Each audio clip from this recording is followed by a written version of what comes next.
Spiderman, Spiderman, radioactive Spiderman. Yeah, y'all know what time it is. Y'all know what time it is. Y'all saw the thumbnail. Look out. Here comes the Spider-Man. Hello and welcome everyone to another exciting and spectacular side quest of Fake Ass Podcast. I'm Brother Ramon. And I'm Brother Jay. And welcome back. And today, we have a quick side quest. Yeah, why not? Why not? Why not? You know, let's a little something for you give 'em a guys. Guess what? taste. We missed you guys, and we're happy to be back for the side quest Sure. and this movie review of Spider-Man: Brand New Day. It's a brand new day. I don't really know why it was called. Okay, well, hold on. Before we go any further, let's just start. What would you give it out of 10? Damn, a real quick review. Out of 10, Yeah, let's I'm just giving get it that a out the good, way for 8, Okay. maybe 7.5. But my gut's telling me let's just go with 8 for right now. You know, it's funny. I think I have more complaints than you do, but I would go higher than that. I would go like 8.59. It was incredibly entertaining. It was definitely worth seeing as soon as you can. Hopefully, we're gonna put spoiler in the tag for this, but Oh, for sure. so you've probably seen it already if you're watching this. But at the same time, if you haven't, just tuning in, it's definitely worth going to see at a $9 matinee in your local Chicago or otherwise theater. Fuck AMC and them. You know what I mean? We went local. We went to Logan Theater. Yes, we did. Shout out to Logan Theater. Was that your first time there? That was my first time there. It's a good little spot. A good little spot. You could say I'm a virgin. Ooh, Had my okay. Logan Theater, cherry pop today, and it was nice. It was nice. Cool. Yeah, it was very cool. Very old school kind of feeling theater. Really great place to see older movies, for sure. For sure. I saw they were playing Paprika in a couple Hell weeks. yeah. Y'all don't fuck with paprika. Paprika's good. That's Paprika's pretty good stuff. Yeah, I'm gonna go see that. But yeah, that's our quickie review, the non-spoiler review. That's Guess the what? If non-spoiler you guys, if you just want to know the skinny, if you just want to know the quick of it, we both enjoyed it. So if you Very haven't entertaining. seen it, go see it. If you have seen it, the real discussion begins because this is all spoilers, folks. Yeah, we're gonna get into it. Spoilers. So we're gonna yap about the movie. So if you haven't seen it, go see it. But if you're ready for the yap session, here we go. Here we go. You want to start with the good or the bad first? You know what? Let's just go. Let's start with the good, right? Okay. I think there's a lot to gush about this movie, and one of the main things I have to say about the good is Tom Holland finally won me over. Oh, really? Finally, Took this long, after all these movies, because I'm a little old head, right? You can call me Big Unc Ramon. If you don't want to call me Brother Ramon, call me Unc Ramon. All right. That doesn't feel as good, but whatever. So I got a soft spot for Toby. I got a soft spot for my boy Andrew Garfield. That's from my youth. So when it came to Tom Holland, I've always felt very like, okay, here's the new guy. He's fine. Different cast, whatever. I always felt lukewarm to him. But after seeing all these movies, I finally feel like he won me over. And I can finally say with full chest, with my whole chest, that's my Spider-Man. Okay. That's my Spider-Man. Okay, fair enough. I think he's the best. I've thought this pretty much right away since Homecoming or whatever. Honestly, even since Civil War a little bit. But he didn't have enough screen time in Civil War, really. But I felt like he's the best balance, right? I think Tobey's the best Spider-Man. Right. Andrew might be the best Peter. Mm-hmm. I don't like his Spider-Man at all. He's too autistic in a way that's not like the fucking head movements and his head. He looks weird in the costume. He got a little skinny neck and the big head and shit. He just doesn't look good. Okay. Also, I never saw Spider-Man as tall. Tobey's perfect. He's the perfect medium height. Andrew, I thought was a bit too tall and lanky. Tom Holland, I think, is a little bit too tiny. He's a touch too tiny. He's a little guy. I mean, Spider-Man is a little guy, but it's not. But that's because he's surrounded by fucking super soldiers and shit. You know what I mean?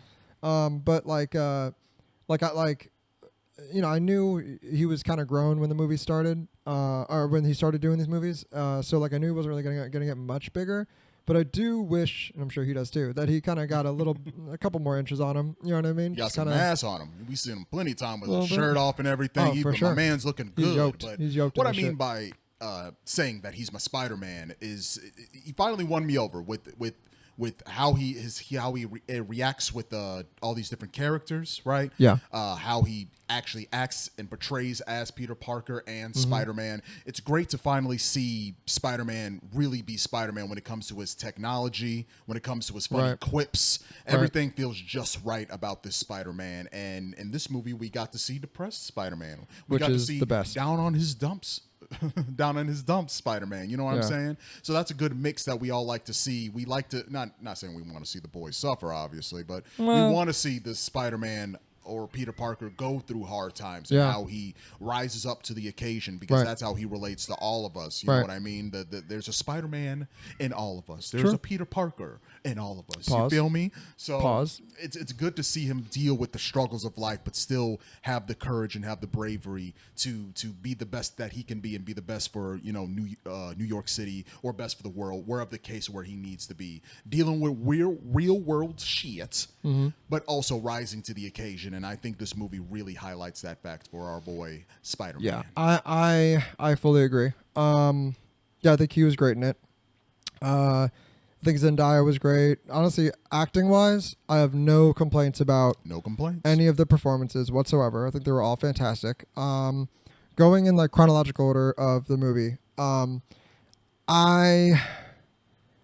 I am a fan, and I've always said this about shit. I am a fan of the new superhero movie thing. Like Fantastic Four did this. I feel like something else did it too. Like opening the movie with like a montage of like all the ass he's been kicking in the meantime. That's nice. We right? need it shows, in case we need more superhero kick-assery. Right.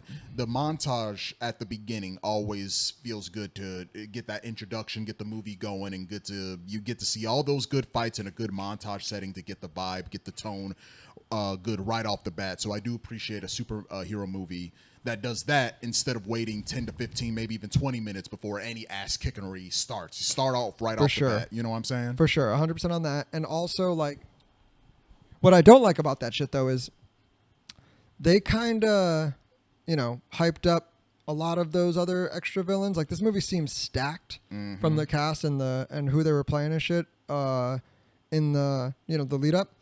And, like, Tombstone getting just a 2-minute scene was kind of lame. Tarantula, again, having, like, a shot, literally the shot from the trailer, that's it. And, like a lot of that, like, it's good because, yeah, those aren't villains that really deserve, center stage in the movie. I mean, Tombstone could. But, like, so that, that was neat. But I know they were definitely kind of hyping up my man, I forget his name, the albino dude, as Tombstone, almost like that he was going to have, like, a big hand in what was going on, which I think people were stoked on because we haven't really seen a Spider-Man movie, I think, ever, where Spider-Man is doing the street level shit against like a mobster type shit, right? Very true. Like, the Kingpin, Tombstone, like this type of shit. I mean, I guess the Vulture movie, the one with the first one, was kind of like that, sort of. But again, as Vulture's a little bit different. Vulture actually gets his hands dirty, kind of like that. Thinking of that, I felt that the pacing was really good, especially balancing all these different characters in this movie. I was afraid that the pacing was feel bad, that we don't get enough Spider-Man, we don't get enough Punisher, we don't get enough a connection with Mary Jane and Peter Parker. Right. I thought for a majority, even the last one, Far From Home, I think they really do Spider-Man pacing well. Maybe it's because these movies are 2 hours and almost 30 minutes long. I appreciate that, and they never feel like they go on for too long, because I think they pace it great. We're getting enough Peter Parker and we're getting enough Spider-Man, and this movie also does the same, so you don't feel robbed. You could say you feel a little robbed if you're a Hulk fan like your boy over here, but I expected that. I did not think I did not think Bruce Banner Hulk was going to have a large influence on this movie. That's why it always bugged me that he was in this movie to begin with, because I'm like, why is Hulk here to begin with? But after seeing how they utilized them and seeing our boy Savage, Hulk come Savage in here, Hulk, yeah. that was a delight to see. I would have loved to see him at least one more time, but whatever. They Marvel gave me Savage Hulk again. I'll suck it up and I'll take it, but yeah. I wish I could have saw a little bit more. But I ain't greedy. Yeah, I'll take it. I agree. I think the thing about the Hulk is, like, when he was announced in this movie, I thought it was an obvious a lot of people were kind of confused by that. As a as a comic reader, I kind of saw that as a great opportunity because, like, in the comics, when he does this, when he does the whole "everybody forget who I am" thing, the first time he sees the Hulk, I don't remember if he saw Banner before that or not, but Banner doesn't remember him, and I don't know if I forgot if it was because like when he did the spell, Banner was Banner and not Hulk, or something. But because Banner and Hulk are two distinct, not just personalities, but like people. Like there's a part where like they're fighting together or whatever, and Hulk immediately is familiar with Spider-Man, and Spider-Man's kind of like, wait, how do you know who I am? And Hulk kind of has a line with him like, you know, Banner might forget, but I don't, you know, and like something that I wish they had done too that I was excited for to see, because some of my favorite things about comics and stuff are like certain character dynamics, right?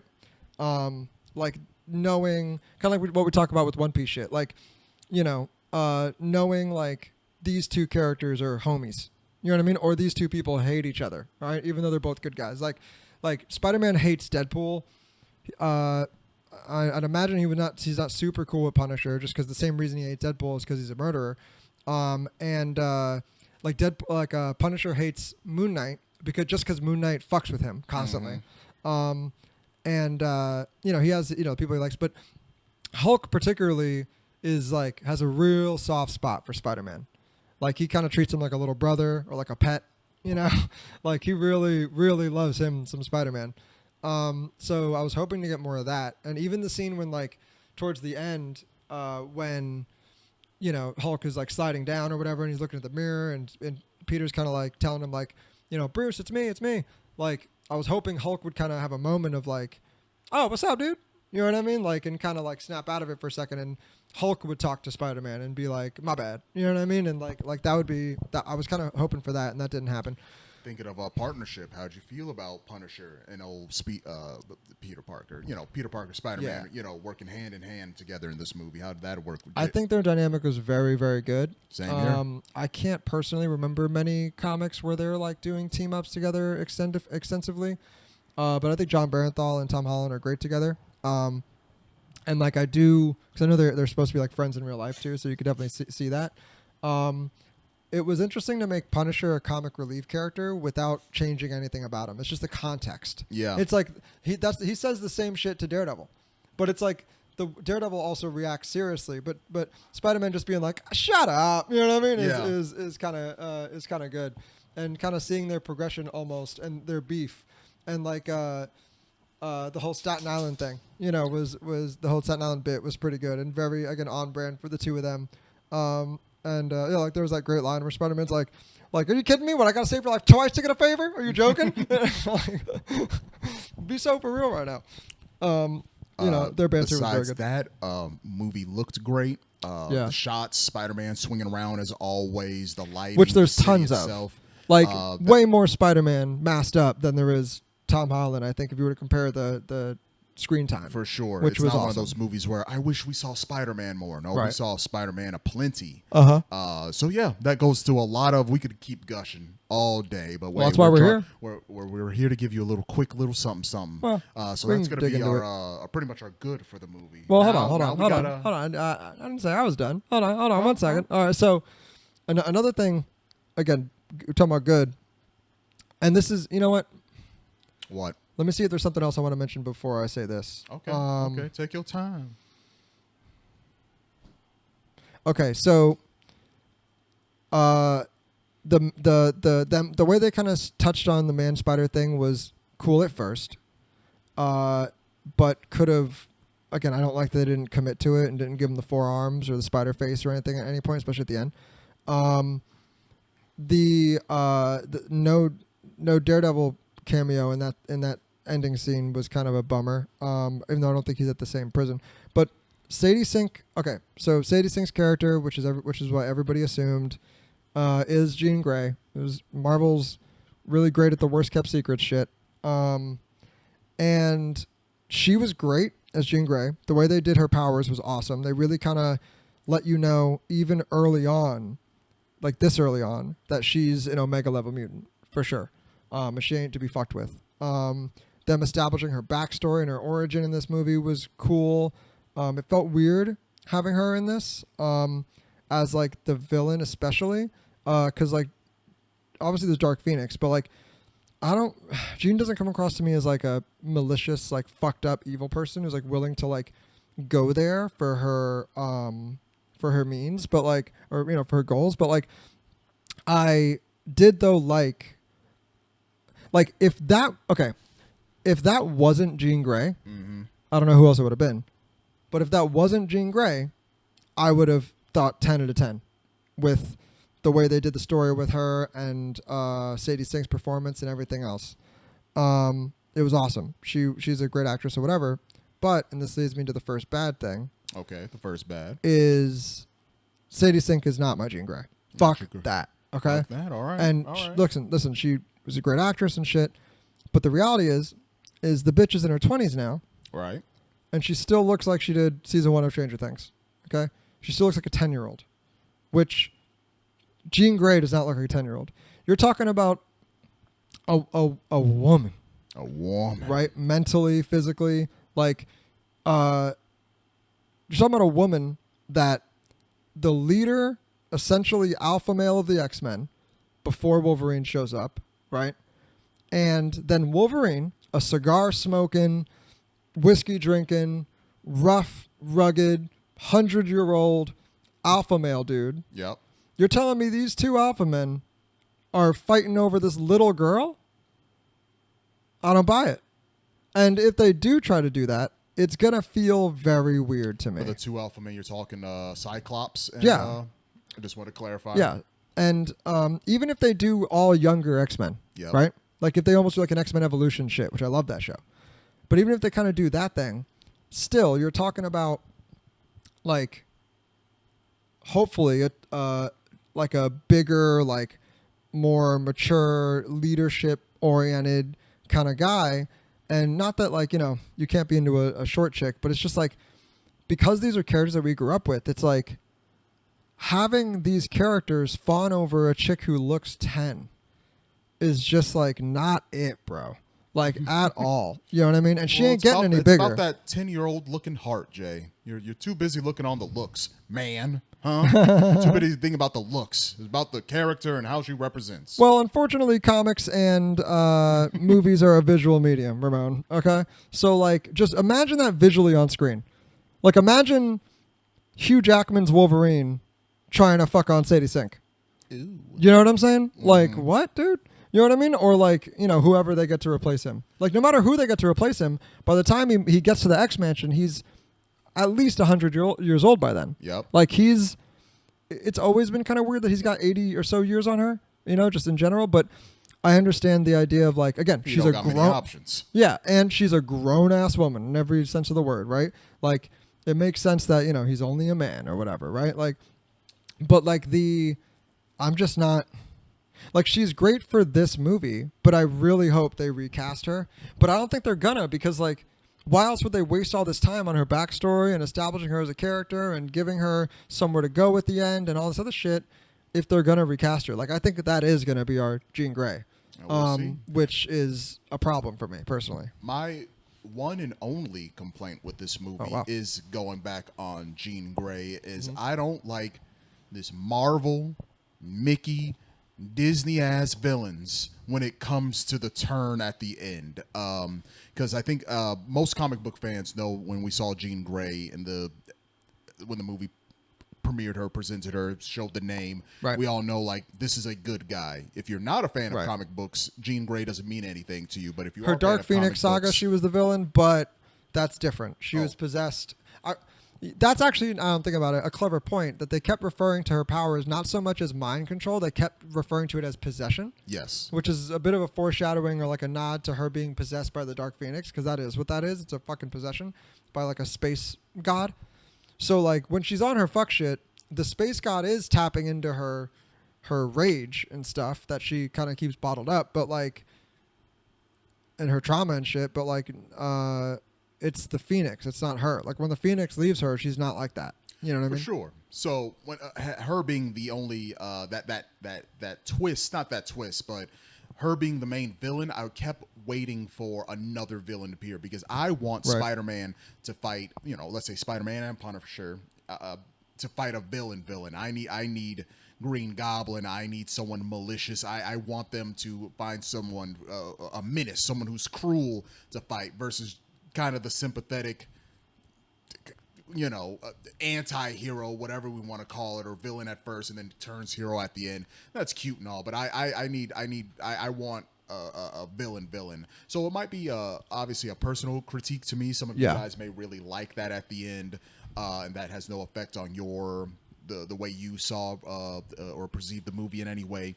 But at least for me, that's how I felt, of just like, I think I'd like the movie way better if we got a villain. No offense to Jean Grey, I thought she did great as an antagonist for the film, right? But it felt very predictable, in my opinion, knowing what I know about Jean Grey. That kind of ruined my experience of just like knowing that this is just a little antagonist, and by Doomsday she's gonna be on the good side, and it took the stakes, it took the weight out for me when watching this movie, and that's my only problem, where I felt so invested, and then knowing that she's gonna be the villain, like what was the name of the Defense Force, whatever, Damage Control. Yeah, this sounds horrible, and a lot of people aren't gonna like this.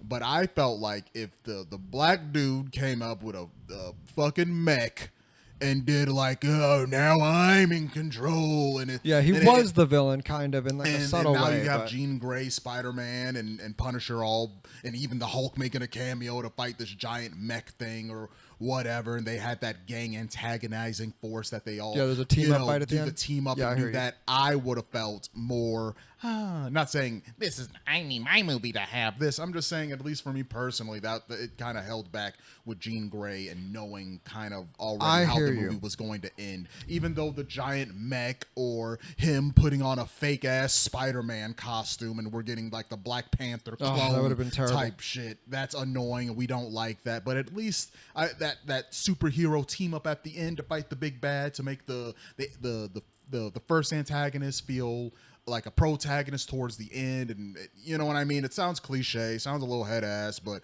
at least for me personally, I would have enjoyed that, and I would have bumped this movie not to a 10 out of 10. I have a hard time giving anything a 10 out of 10. Yeah. But my base rating right now, again, going in 8, this movie would have been like an 8.5, maybe even a 9 when it came to Spider-Man as a Spider-Man movie, but that's for me my one and only complaint. I have more complaints than that, but I agree on your feelings about that. But again, I think the movie was so good with her. I still wish the ending was different, but not so much with like a big fight. If it ended with like that whole mental sequence with her and Aunt May and shit was very cool. And it's kind of interesting to think of like Aunt May's legacy having ripple effects throughout other heroes even after she's gone. I think that's really cool, because who doesn't love Aunt May? Especially Marissa Tomei, fine ass, you know what I'm saying? Shit. But I will say, what I thought they were going for, which would have been pretty sick, I think, is rather than like do the cliche X-Men movie when they eventually do that, if it was like, if it ended with her being not convinced that people aren't shit, and then her and whoever the establishing X-Men team would be, Cyclops and them, because Cyclops also has reasons to hate motherfuckers, right? So if all of them instead were, Rogue or whatever, they all like pick that team, people who were like easily feared, right? Who grew up being feared or whatever. Give them that arc of like fuck people, right? And let the first X-Men movie not be like them not be the good guys. Like if we're MCU started lying a while ago. So if you're going to lie on the comics as it is, fuck it, do something interesting. And like it would have been cool if the first X-Men movie basically didn't even really have Professor X in it. If it was Magneto with the Brotherhood and he takes all of them in. And he's raising them to be like on some fuck whitey shit. You know what I mean? And then somewhere during that movie, they get swayed by Professor X to kind of, chill the fuck out and then they leave Magneto and go to the X Mansion, which would also then give Magneto a like additional reason to not like Professor X, Xavier, and the rest of them. Awesome, like petty ex-boyfriend shit, right? Like I think that would have been cool, but yeah, like the place they left the movie felt weird. Like clearly she was on a bus. It looked like she was heading north, even though there was water where she was going. But her heading north into all those trees, like I even leaned over to you and said, like I think she's going to upstate, which is where the X Mansion is, right? Not saying she's going to the X Mansion, but it would at least make sense to like have her over there. The other thing that we mentioned already was in the car, at least, was like this movie set a lot of shit up. It seems like with Jean Grey and everything, and like, but like why? Like why was this not a complete like the Hulk? Something broke in him, and like when that happened, when he had that line, I thought, oh, when he goes Savage Hulk, which I was hoping from the beginning, it would be Grey Hulk. We'd finally get Grey Hulk on screen, and it would make a lot of sense why we would get Grey Hulk if she fucked with his brain, right? And sort of let that personality come out. Because even Savage Hulk, like for him to be straight back into full-blown Savage mode doesn't make a ton of sense. Because, yeah, he might be angry that he's been locked up this whole time. But even in Ragnarok, he was Savage Hulk. But he still, like, had, like, a reasonable personality. Right. You know? So him immediately just being full-blown animalistic Savage Hulk, as cool as that is, how much I like it, it doesn't really make sense for Green Hulk to be that way. In the context of the MCU, it would have made a lot more sense for Grey Hulk to be that way. Especially again if you're not going to do the he recognizes Spider-Man thing. So like you set that up, so that's where Hulk's left before Doomsday. You're setting up Sadie Sink's Jean Grey to like essentially go on and get stronger somewhere and go find her X-Men or whatever. But again, Doomsday is happening, so like okay, because like the way that's going to have to go, and which is already kind of clear, is like Doomsday is going to happen. Not everybody's going to be involved, but whatever happens at the end of Doomsday is going to create Battle World, which basically means, for those who haven't read the comics or aren't aware of what Secret Wars even is, Battle World essentially is like it's not like a planet. It's like a what's it called? Like a patchwork blanket or whatever of every remaining universe that exists.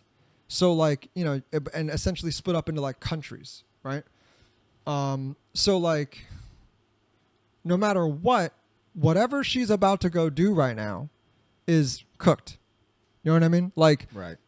Like it's gonna all be reset.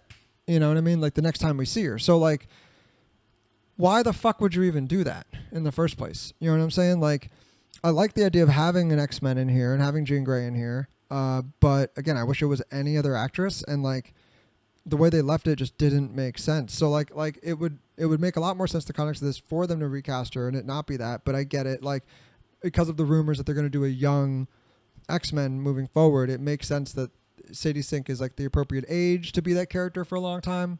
But again, she just doesn't like look the part at all. Like even she said during early interviews when this was happening, and they were guessing all the gingers. They were guessing Jean Grey and Typhoid Mary and shit, and she wouldn't say anything. At one point, I forget what show she was on, but she said something like, "Guys, you know that like people can dye their hair, right? So like I don't have to be playing a redhead." And it's like true, but then she was. So like but if we agree on that, then it's like, why couldn't you have cast anybody? You know what I'm saying? Like, why did it have to be her?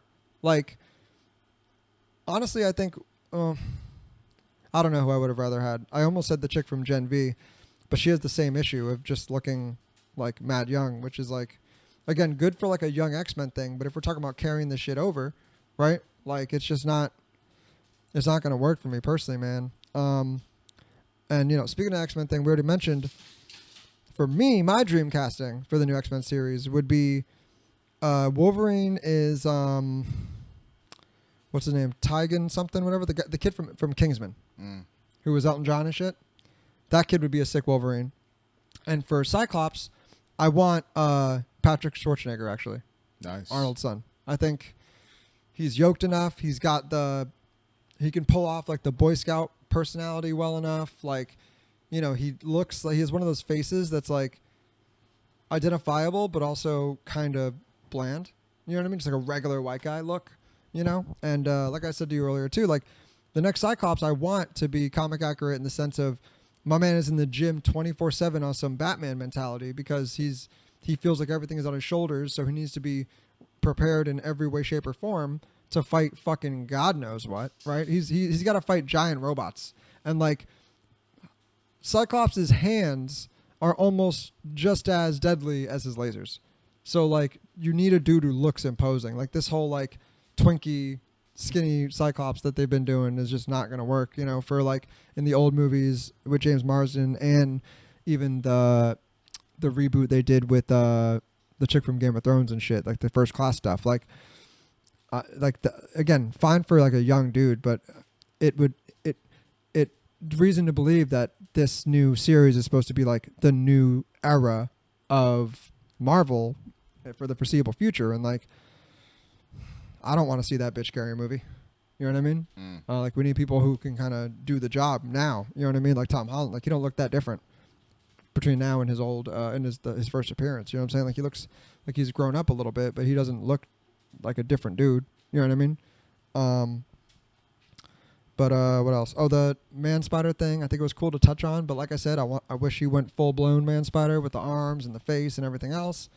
And I don't really understand what the implication is that he's like got a power up now. It seems like We'll see the full extent of that power up in future movies, future endeavors, which is going to be very interesting if he ever gets the symbiote. So we're dealing with him dealing with new powers true. and then getting a symbiote.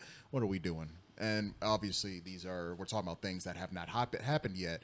But as a Spider-Man fan, I think we're all waiting for the inevitability of, him, Venom, Carnage, whatever, and the symbiote and getting a really good black suit Spider-Man in the cinema, if you will. So we'll see how they do that, if they're going to do that, or if they scratch that to get more of a man Spider take and we don't get symbiote Tom Holland at all. So we'll have to see what Marvel has. I could see in them store. doing both of those in the same movie. I could see them doing like he's starting to go Man Spider, but then even though I think they kind of it would be kind of redundant at this point, but if they kind of did Man Spider and then like the symbiote is the thing that sort of puts it like sort of allows him to not evolve anymore, and he kind of puts like and if what the symbiote takes away from him when he separates from it is that part of him, and then you could explain that's why Venom is so fucking vicious. You know what? One last good note for me on this movie is I do like the message of embracing change. Sure. Because Peter Parker did not like the change that he was facing because he felt more of a monster. And they kind of made the message of like, this is an appropriate change. Obviously, you need to change, control it, make sure you're not changing and harming others in your change. But sometimes you do need to change for the better. And sometimes that change for the better doesn't look good because it's unfamiliar. It feels dangerous. It feels uncomfortable or whatever the case may be. But sometimes you need to embrace those changes to be the best you can be. So, if folks out there, if you're listening, if you need to change for the better, don't be afraid to change. Don't hold yourself back. Unleash that spider, baby. I agree. Just don't change for a bitch. You're gonna regret it. Don't do that. Don't ever change for a woman, dude. Don't ever do that, dude. Ladies too, don't change for a man, bro. You know what I mean? If you a hoe, stay a hoe. You know what I mean? We need hoes out here. We love sluts in this house. I'll tell you that right now. All right, we are pro slut in this motherfucker. All right, I'll tell you that right now. All right, so let's make the world go around. Oldest profession in the world for a reason. God damn it. God damn it. God damn it. Before we wrap this up, thank you again for listening, everyone. Hey, remember to like and subscribe, all that fun stuff. If you are listening to us on Spotify, if we are uploading this on Spotify, hopefully, you're all listening to this on every other platform. Season 2's on the way, all that good stuff. Again, like, subscribe, comment, watch some other old content. We are working vigilant and hard, but your brothers are on some paths this year. So we're sorry for the wait. Hope you guys enjoy this.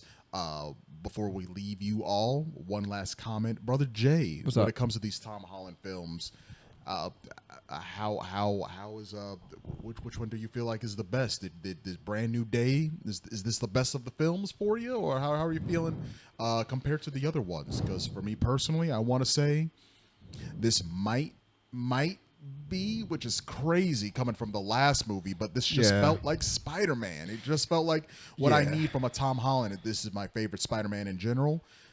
I don't think so. I think Spider-Man 2 would be my favorite, but still, this feels like Spider-Man. It's probably my next favorite You know what I mean? Even though yeah. the last movie was really great when it came to action, choreography, story, characters, all of it. It was a really good movie too, but when it comes to just straight up Spider-Man in the theater, this one felt really good. I really felt like they knocked it out the park. So I do feel like for Tom Holland Spider-Man, this one might be my favorite. Like my issue with the last one, even though it was amazing on the first watch, is I feel like seeing the movie the opening weekend and not knowing for sure if Toby and Andrew were in it versus now where they're like on the cover is like two different experiences. You know what I'm saying? Like when that shit happened in the theater, it was kind of late in the movie, so you're thinking like, oh, maybe the rumors aren't true, and then kind of suddenly he opens the door and you see Andrew, and then you're like, oh, well then Toby's got to be coming, right? And then you see Toby, and it's like, fuck yeah, and then like and then getting to see them all together finally and everything was like such a delight. But I have rewatched that movie since in like kind of recently, and it's kind of dumb, like it's kind of just fan service kind of superhero movie sloppy, whereas this one I think will stand on its own 2 feet for a very long time as like a thing that, just like how we still are saying Spider-Man 2 is peak, like I think 10 years from now people are going to go, well, yeah, Brand New Day. You know what I mean? Like if anybody said Brand New Day is their favorite Spider-Man movie, especially a younger crowd didn't grow up with the Toby shit, fair enough. You know what I mean? Like I get it. Like I don't need an explanation for that. I see why that would be the case. But again, personally, I can't separate myself from the nostalgia of the OG shit, which is the reason why the last one made so much goddamn money. I mean, this one is on record to break Endgame's records, but that also has something to do with inflation a little bit. But whatever.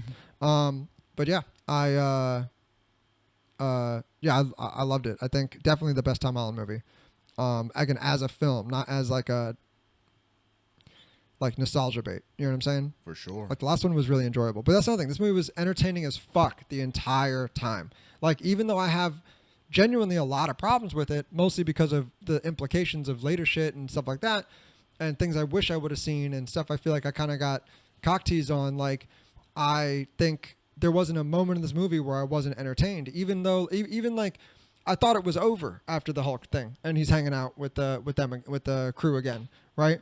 And then it's like, oh, there's like a whole other act of this. You know what I mean? Once he realizes, oh, I fucked up and went to go save Jean Grey, it's like, oh yeah, there's a whole nother like part to, like there's another 30 minutes. Like I saw the time, I'm like, there's only 30 minutes this motherfucker. Like that's crazy. But yeah, also the post-credit scene, he's off planet. That's weird. Yeah, I don't know about that one, but we'll see Spider-Man again. We'll see what Marvel has up in store for him. Yeah, because it can't be Battleworld, because again, Battleworld is a smashing of the universes. So my thinking is it might be Venom or something. Like it might have something to do with Venom is out there and like the sort of shared DNA that it's sensing, maybe. Or it's like or it could be like, first, I don't know why they'd be in space, but like maybe it's one of the other Spider-Men that's like Toby or something that's like on it. Like we're going to see in Doomsday, he's going to be like on a ship with the Guardians or some shit. Mm-hmm. You know what I mean? Or with Thor. You know what I mean? On his way to Earth or something. And maybe that's what that is. But yeah, I don't know. They might open the cauldron, if you will, to other Spider-Verse, Spider-esque Spider-Men. So we'll see. We'll see if it's our Peter Parker or a different Spider-Man in the what's the name of Spider-Force? Spider Spider-Verse? Yeah. Spider-Verse. We might be seeing more of those, but yeah, who knows? Any other thoughts? Like and subscribe. Like and subscribe. One of the best thoughts you can have. And guys, thank you for being patient with us. Thank you for listening to us, especially if you listen to all the way through. Again, be patient with your boys. We will be dropping some more content for you guys whenever it comes. But Yeah, be hopefully patient. season 2 makes sense why we're putting so much effort into this, and how different it's going to be from season 1. I don't want to spoil anything, but like it's we're definitely kind of reinventing this little Reinventing car the we're building wheel here. a little bit. It's Yeah. still the same Brother Ramon, Brother Jay you For love, sure. but Same with energy. a little more twang to it, a little more pizzazz. But Yeah, thanks- yeah. Almost like we were talking the other night about the difference between Jack and Daxter and Jack 2, how it's like very different, but it's like better in a lot of ways. That's kind of how I'm looking at what That's we're how doing we're a little feeling. here. So yeah, So thanks again, folks. Once and for all, I'm Brother Ramon. and our brother Jay. And thank you for tuning in to this spectacular side quest of Spider-Man Brand New Day. That's right. We'll see you all next time. See ya.